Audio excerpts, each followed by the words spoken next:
So we're going to monitor for Varroa mites with an alcohol wash today, and that does involve getting into the brood box of your hive.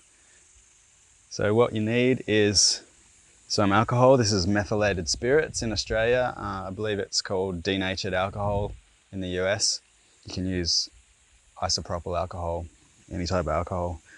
You can also use soapy water, and it's important to use a low suds detergent. In the USA, a recommended low suds detergent is Dawn dishwashing liquid, and in Australia, people say that the super cheap auto brand windscreen washing liquid is a great low suds detergent to use. So you just mix those with water and you get a similar result. So we've got our Varroa shaker here. It's got a little marker in the basket and you want your liquid around that level. We've also got a half cup measure, and this will be equal to about 300 bees in our scoop. We've got just a piece of mesh. This is a paint strainer, just available from a hardware shop. They're very cheap. We've got another container. This can just be a jar or a plastic tub or whatever you like. It's just to sieve the alcohol into so you can reuse it. And we've just got a plastic tub to shake the bees in and scoop them out of. And if you don't have a tub, it's quite easy to just use the upturned roof of the flow hive. So I've got everything lined up here. Everything's close by. I like to have the lid off my alcohol wash kit so I can scoop the bees in really quickly, and my tub's close by. We do have to go into the brood box, so now's a good time to put on a suit or a jacket. So we do want nurse bees for the alcohol wash because the Varroa are more likely to be on the nurse bees than the field bees, and this is due to the nurse bees' proximity to the brood. So the best frame to choose for your alcohol wash is a frame with both open and capped brood, if you can get it. So we can just basically go straight into the middle frame and see what's on it. We don't need to check the outer frames. Now this looks like quite a good frame to shake. It's got plenty of bees on it. It's also got plenty of capped brood and plenty of open brood. So that's going to have the most nurse bees. There's also a few drones on the frame that I can see. It's really important at this point that you check for the queen really carefully, because as these bees get killed in the alcohol wash, unfortunately, we really don't want to kill the queen. I like to make the bees run around by blowing on them and look for the difference in movement as they get out of the way. I can't see the queen on here, but we'll get another chance to look when we shake them into the tub. I've got my tub here. I like to put it just on top of the hive, so any bees that kind of fall out will hopefully go back into the hive. This tub is not very long, so I can't shake my frame that way, so I like to shake it that way. And you just give it some vigorous up and down shakes. You can see the pile of bees in here. Now, if you can see a bunch of bees are flying away, but also a lot of bees are staying. The bees that fly away tend to be the field bees because they know where they live, they're keen to go home again. But the nurse bees don't know where they live yet. They've never actually been outside, so they just tend to stay in place. And at this point, you can see they're all walking around and scattering. It's a really good time to look for the queen again. Now we take our half cup measure and we want to bump the bees down into one corner. So give them a bump, they all pull, and then another bump, all in the corner like that. They're quite easy to scoop. Just scoop a level half cup and then straight into the alcohol wash. Put the lid on and give them a little shake so they all die quickly. And I like to put these bees back right now.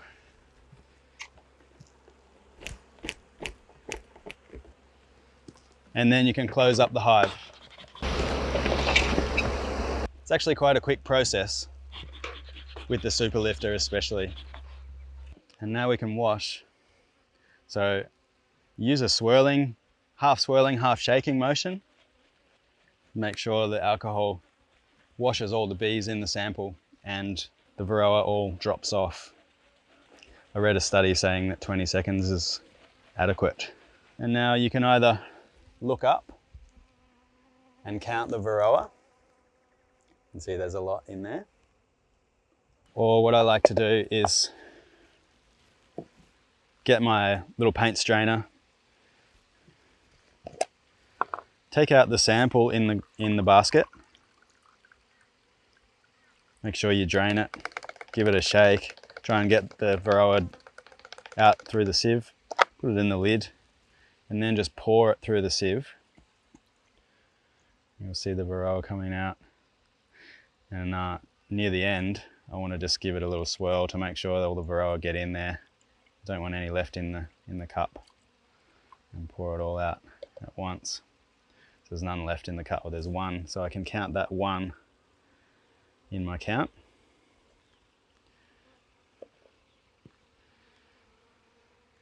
And then it can be challenging to count them. I find a pointer is kind of nice, separate them out, and you can point at them as you count. 61. So that's a really high count for this hive, and it definitely needs treatment. You can leave it there if you like, but a really effective way to get a more accurate count is to put your sample back into the cup and pour your filtered alcohol back into the wash and go again. Pick another part of the cloth and see we got a few more. 1, 2, 3, 4, 5 more. So up to 66, and then you can do it a third time and that will give you a 95% efficacy. Then you just dispose of the bees. I just shake the mites off this cloth. They're dead now in the alcohol, so they won't get picked up anymore. And you can move on to the next colony. Just make sure there's no more leftover mites on your sieve. And you can just keep reusing this alcohol. And that's how you do an alcohol wash. So in that alcohol wash, there was 66 mites, which is a really high number for this hive. Now to get the percentage of infestation, we would divide that number by 3. And 66 divided by 3 is 22. So 22 mites per 100 bees, or a 22% infestation level. And it's very, very high and definitely needs some sort of intervention. This is called the sugar roll test, and it's pretty simple. You just need some water, a pan that has a light backing to it so you can count the Varroa mites, powdered sugar. These are called juice cup holders, and it's just essentially a square measuring cup that we can sample right off the frames. Normally we have these pre-marked at half a cup of bees. This is a half a cup of water, but half a cup of bees is about 300 bees. And then we have the ability to take our mite counts, divide by 3, and now you have a mite per 100 bee count. So what you want to do is find a frame and make sure the queen is not on that frame. You want to find a frame that has some emerging brood, some brood of all ages, and some that look like that has a good representation. Oftentimes the Varroa mites are going to reproduce in the brood cells, and as they emerge with the newly emerging bees, there'll be a better way for us to monitor for mite loads. So I like to pick one where there are some emerging new bees, but also brood of the appropriate age. So you want to angle your frame so that any bees that miss the cup will go right back into the colony. Again, you make sure that the queen is not on here, and we did that earlier. So the queen is not on here. I'll take my measuring cup and I'm gently scraping the back or touching the back of these bees. They'll fall right into the cup. You do not want to go upward, because if you go upward, you'll destroy the comb. The bees will cling on to the comb and they'll become really angry at you. So this is just a much easier, non-destructive, easy way to sample without disturbing them too much. And you can just long drawn strokes. You probably want to make sure this cap is off before you do that. Just pop it in.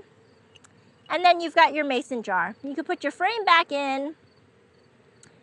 And this is a mason jar that just has 1/8 inch hardwire metal mesh screen.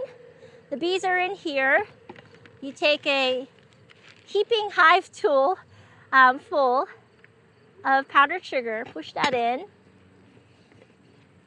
And you give it a nice coating. And what you want is those bees to start generating heat. So you do want this jar to be kind of put in the shade for about a minute or two, because while the bees are kind of dealing with the sugar all over their body, it acts like an irritant. The bees start generating heat because they're vibrating their wings, trying to get that powdered sugar off of them. The heat is what causes the mites to dislodge. So it's really important that you keep that jar still for about a minute or two. If you continually rotate it, they don't have a time to build up the heat needed to generate that mite drop. So we'll leave them there for about a minute. And in the meantime, I'm just gonna put some water in my little jar. And this water is really just to dissolve the powdered sugar so that at the end I can count how many mites are in there. All right. So after a minute, and just so you know, this is a really great tool for teaching new beekeepers, because if new beekeepers have never smelled alarm pheromone, this is one way that you're able to put them in a jar and smell that, and you can really give a nice whiff of that alarm pheromone. They're not happy. This is what I like to do with intro beekeeping, is let them smell it, so when they're in the hive, they can recognize and associate that smell. So now that the bees are covered and they've been sitting and generating heat, we're gonna go ahead and just shake this. And you just wanna shake it until all the powdered sugar is no longer visibly coming out. All right. So then we let that water dissolve. There we go. You can see the mites pretty easily once the sugar dissolves. There it is right there. And then you just want to be careful, because there's sometimes wax debris or other things that might be mistaken for it. But what you're looking for is that dark round mite. And then when you're done, these bees can be returned.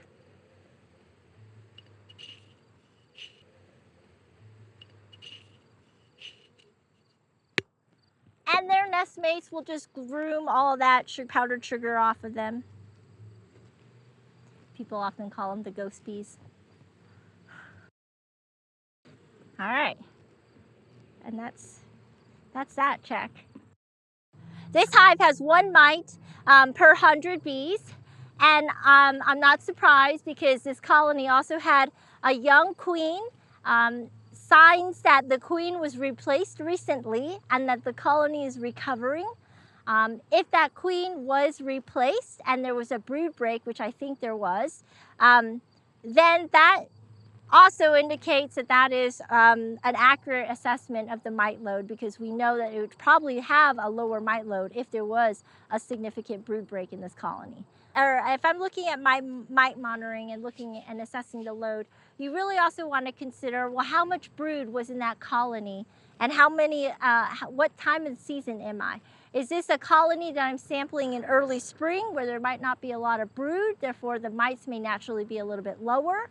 Or am I looking at it in midsummer, where the mites are low, but that's also because a good majority of my bees have sealed cells and capped brood, where these mites could be hiding and reproducing and producing offspring.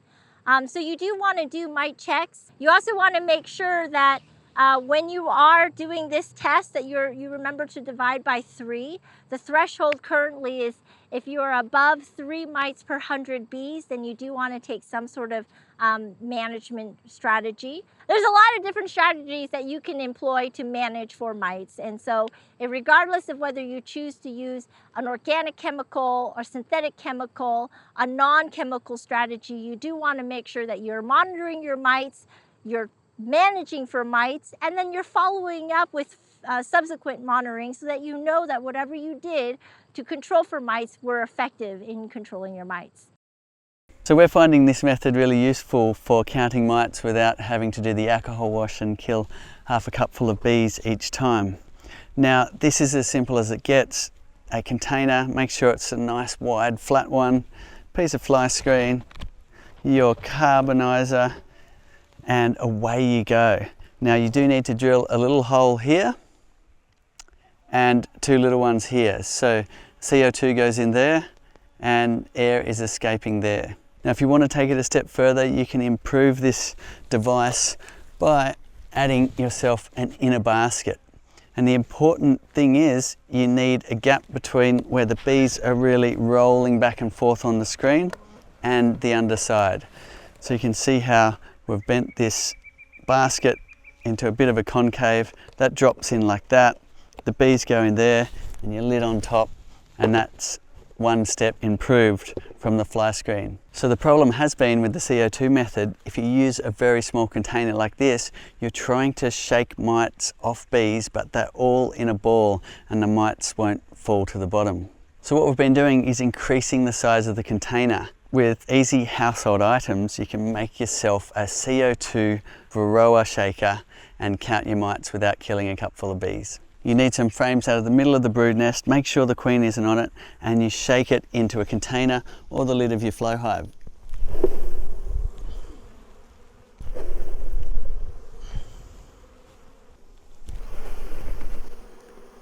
So what you want to do is double the size, 2 half-cup scoops instead of 1, and that will get you closer to being on par with the alcohol wash. Simple piece of fly screen over the top like this, and then your lid goes on. Now I'm just going to hold that lid in place while I put in the CO2. So you can use a carbonator like this, or you can buy a purpose CO2 cylinder for the job. But what we want to do is put enough in so the bees start to let go and fall to the bottom. And you don't want any bees hanging on, you want them properly anaesthetized by the CO2, and that means the mites will also drop off. So this cylinder is running a bit low. Normally it's about 10 seconds and you'll find all of your bees will let go of the mesh and fall asleep and fall down to the bottom of the container like this. Make sure they are properly anaesthetized. Next, I'm going to turn this over like this. So I'm shaking the bees back and forth on that fly screen like this, and give them a really good shake. If you just do this, you're not going to get the mites off. It should be back and forth like you're gold panning. And you want to count now to 30 seconds. And another advantage of this method is you can really increase the sample size. You can shake a few frames of bees into your box, and that will mean you're more likely to pick up Varroa when there's very low numbers than using the alcohol wash. Now you can hang on to your bees and put them back in to the hive. And you'll find, even though they look like they're not alive, in 10 minutes or so, they'll all be waking up, so they can go back into the hive like that. So looking at this, I can quite easily count the mite load, and we've got 1, 2, 3, 4, 5, 6, 7, 8, 9, 10, 11, 12, 13, 14, 15, 16, 17, 18, 19, 20. So I've counted 21 mites. Now the alcohol wash on this hive counted 18, so we're close. But what it means is we do need to administer some sort of treatment on this hive if we want to keep it happy and healthy. Now these mites are a bit sleepy from the CO2, but they're not actually dead. So before you move on to the next hive, give them a wipe with some alcohol and clean the surface before you go again. Monitoring mites using the specially designed flow hive tray or a slider under a screen bottom board is a great way to monitor mites in countries where the mite numbers are stable.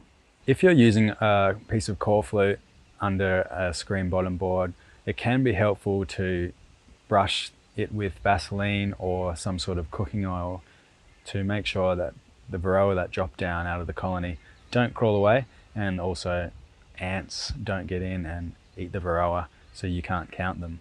You can also buy these commercially available sticky mats which have a sticky surface and also usually a grid that help you count your number of Varroa mites.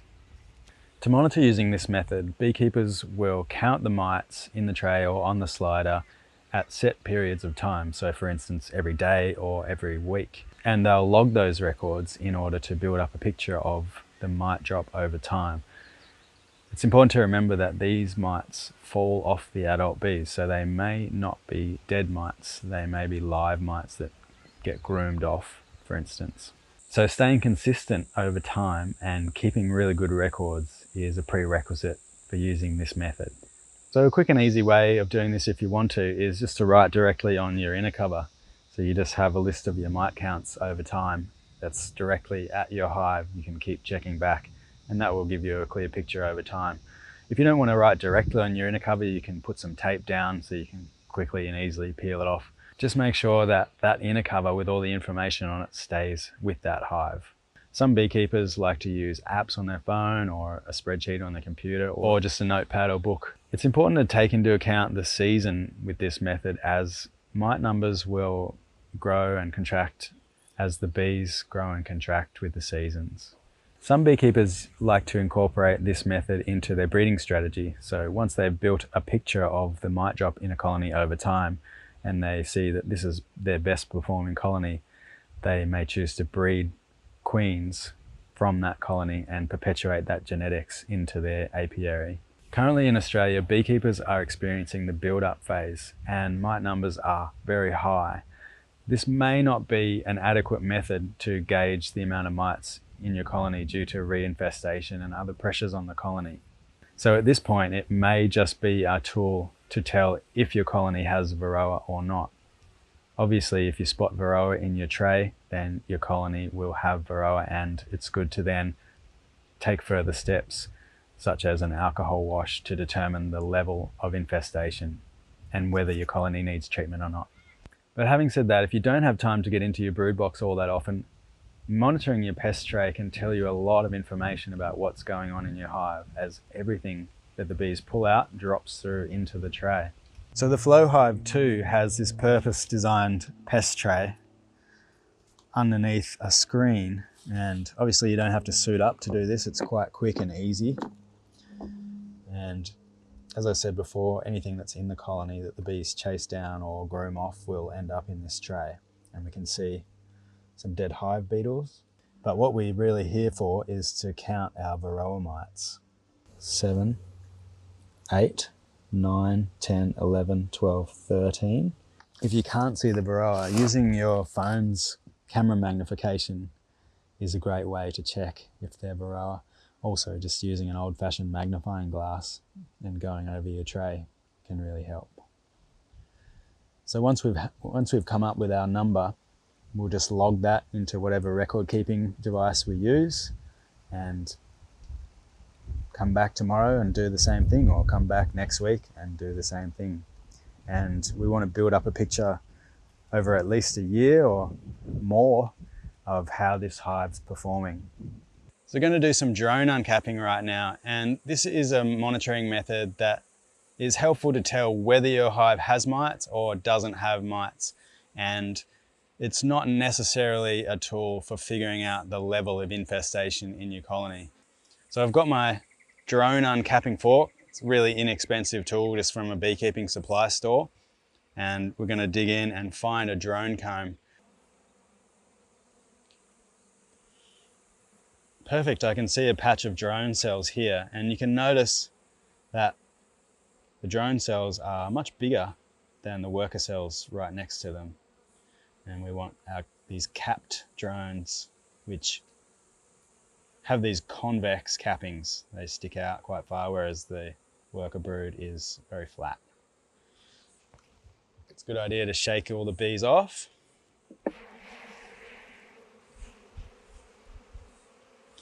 And then you take your drone uncapping fork and come in from the side. And you want to try and catch the heads of the drones underneath the capping and pull them out. There you can see a Varroa just there on the side of the drone pupa. So from that we can ascertain, yes, this hive does have Varroa, and we now want to couple this with a more accurate monitoring method such as an alcohol wash or sugar shake to determine the number of mites in the hive.